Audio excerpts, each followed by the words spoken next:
Welcome again, everyone, into How to Design Your Next Career. I'm Justin Lokitz, and I'm a professor at the DMBA or MBA in Design Strategy, and I have lots of other jobs, and I think I've designed a few careers at this point.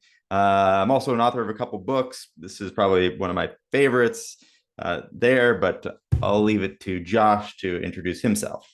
Hey everyone, I'm Josh Levine. I also teach in the DMBA program at the California College of Art. I've taught a number of classes there, and I love the people that show up and the program itself. I also have a few careers as well. I also wrote a book called Great Mondays, which might be reversed, but who knows, and run a culture design agency. And Justin and I are here today to continue our conversation because we think um, this idea about designing careers is really important and it needs to be shared more broadly. Not enough people know how to do it. And so today we're going to get into the how of the design your next career.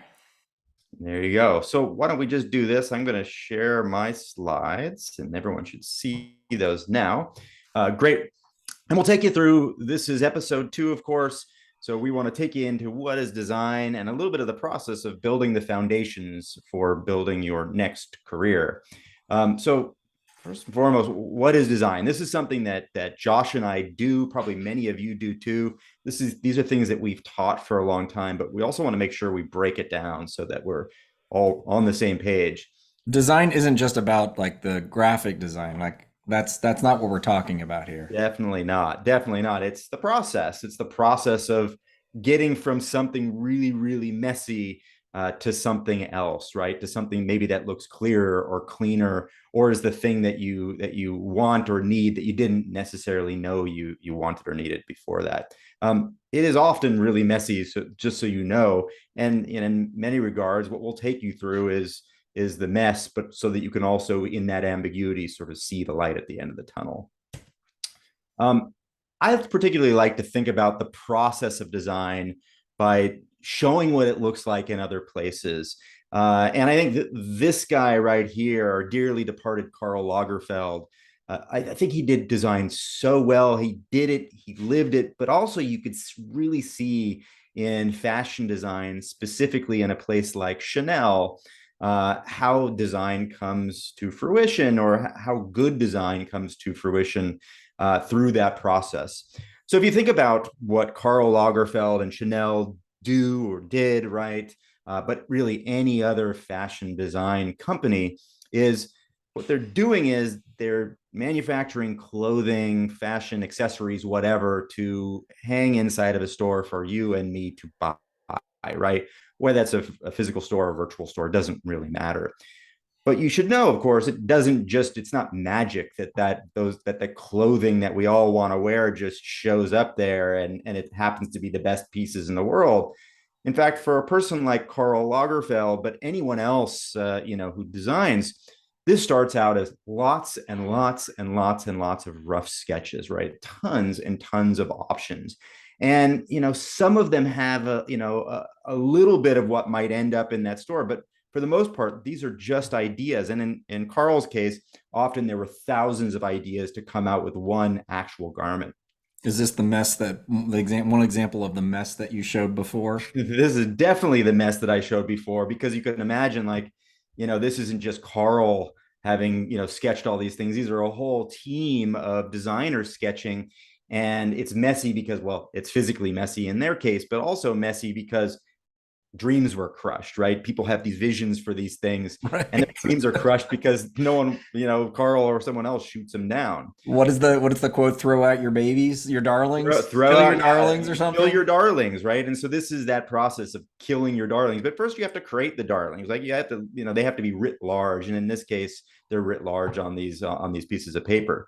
Now, these, of course, aren't the things that get sewn and into garments. These things turn into something else, right? Eventually, a few of those design options are chosen to move forward, and those are sketched out with a little bit more clarity, probably some more details, but also they're matched with fabric swatches and other trimming swatches and things like that. And even more, some of those things are taken and they are actually put together as a pattern and then sewn into perhaps a garment.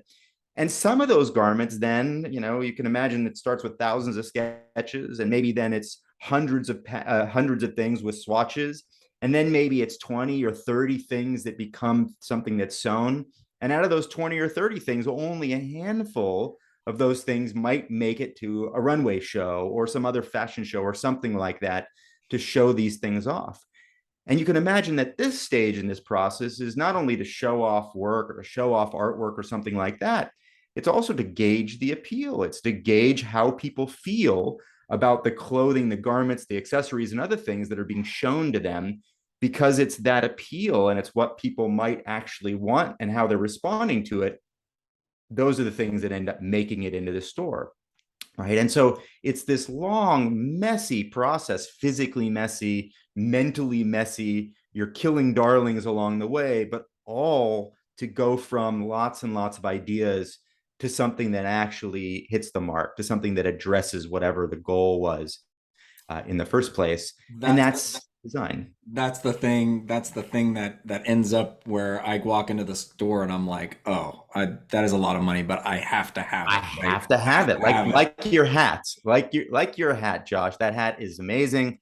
That took so many iterations to make, and you walked in or wherever you were, and you're like, "That's the one," That's the one. That's the right? one. Exactly. And I'm sure you keep that nice in a closet so no one touches it or crushes it. Yeah, that's the same thing. Um, the idea here about design is that there's no single one way to do it, right? There's no single right solution. There's no single career necessarily for every person. There are lots and lots of options, and it's about exploring those options and finding a repeatable pattern that you can use to figure out which ones are good for now, which ones might be good for later, which ones are no good at all for you or for anyone else for that matter. Right. Right. And I like to think about it this way. Design is also this, which is, we used to think about choosing solutions, right? Okay, we have this problem. What's the solution? Really, and as we touched on in the intro episode, it's all about the future is all about designing options, because there probably isn't just a single future. There are many, many futures, and you may want to check them out all out.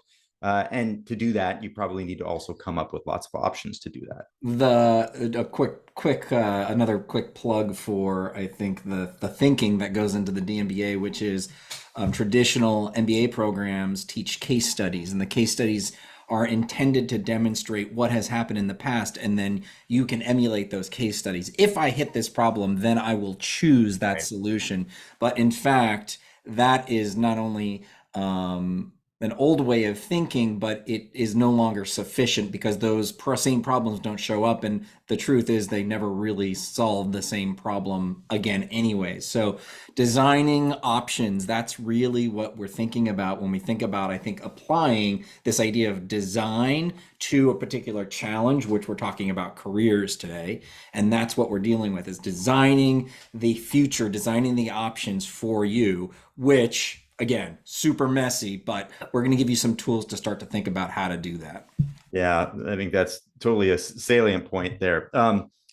If we were to paint a roadmap for this design of options, it could look like this, right? This is classic design thinking.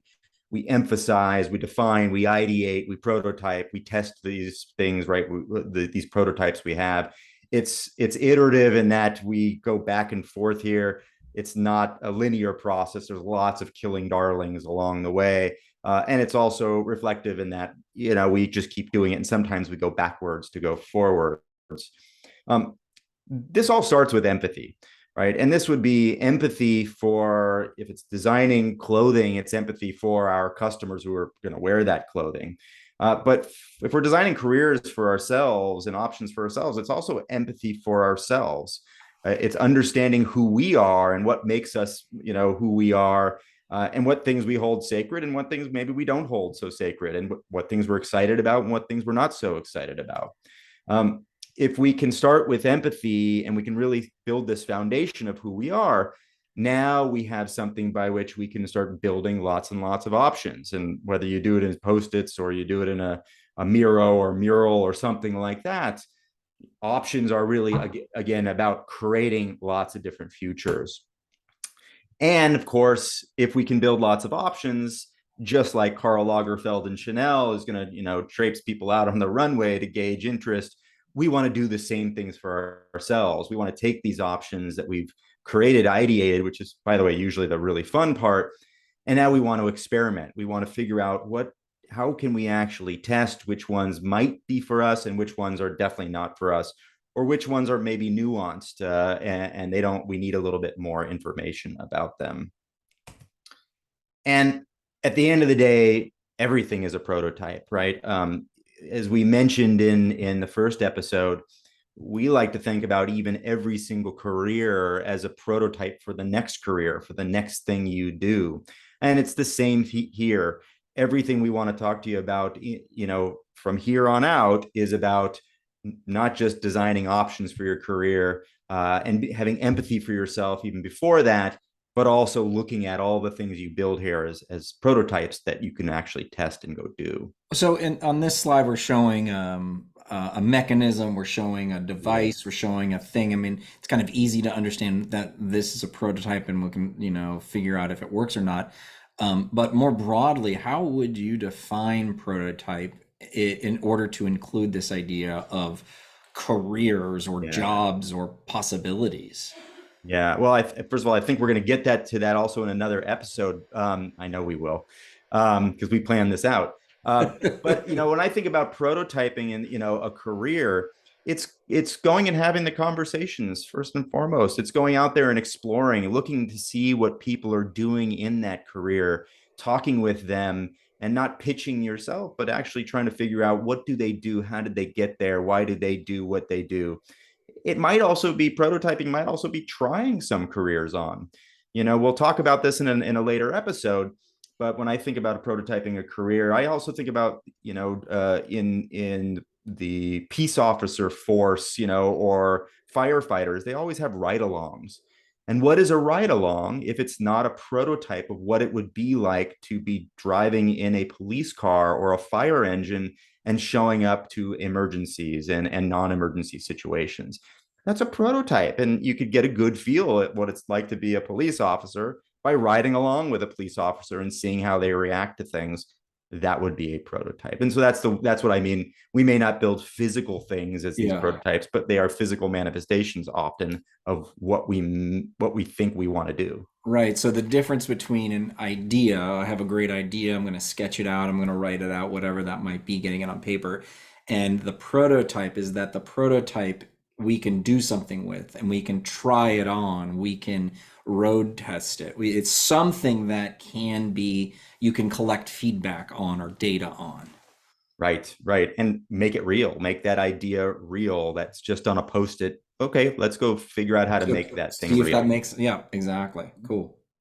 So, by the way, I come from my bachelor's, and most of my early studies were in geography and cartography and things like that. And so I'm always, when I look at maps, I mean, they sing to me, they speak to me.